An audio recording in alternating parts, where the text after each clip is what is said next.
Ça veut dire que vous voyez la caisse à l'arrière, en fait, quand vous la voyez, il n'y a pas un pet de plastique sur cette voiture, contrairement aux autres Turbo S sans le pack aéro qui ont un arrière assez plastifié, parce que déjà, elles ont tout ce diffuseur qui est en plastoc, donc forcément c'est moins sympa. Là c'est assorti à la couleur carrosserie comme l'a dit Pierre, et vous avez ici le 911 Turbo S et le Porsche qui sont en noir sur noir, donc c'est du ton sur ton, et ça donne vraiment un cul criminel à la voiture. On a bien évidemment le vitrage à l'arrière qui est teinté, donc ça donne vraiment encore une fois une continuité noire sur toute la voiture. Et Pierre, si tu as les clés, alors je ne sais pas où sont les clés, alors voilà les clés, donc lorsqu'on allume la voiture, on a bien évidemment les poignées de porte ici qui s'ouvrent, qui sont automatique, et lorsqu'on la verrouille, elle se rentre.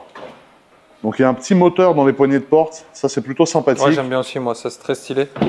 Et ensuite, alors ça c'est l'argument numéro 1 de cette config. Lorsque vous ouvrez la porte, vous arrivez sur un intérieur qui n'a rien à voir avec l'intérieur que j'ai moi, qui est un intérieur qui est quand même très sympa, un intérieur rouge. Mais là on est vraiment sur une configuration idéale de 911 type 992 Turbo S, parce qu'on a, premièrement, alors vous voyez, on a 1300 km, donc la voiture est neuve. On a le fond de compteur jaune, on a le compteur du pack Sport Chrono que vous voyez là, jaune. On a le volant tout Alcantara surpiqué jaune, donc le volant tout Alcantara, déjà ça donne un bon coup de jeune à la voiture. On a ensuite les sièges tout en cuir noir avec de très belles surpiqûres jaunes qui ressortent magnifiquement bien sur le noir et qui mettent vraiment en avant le design et la forme du siège. On a les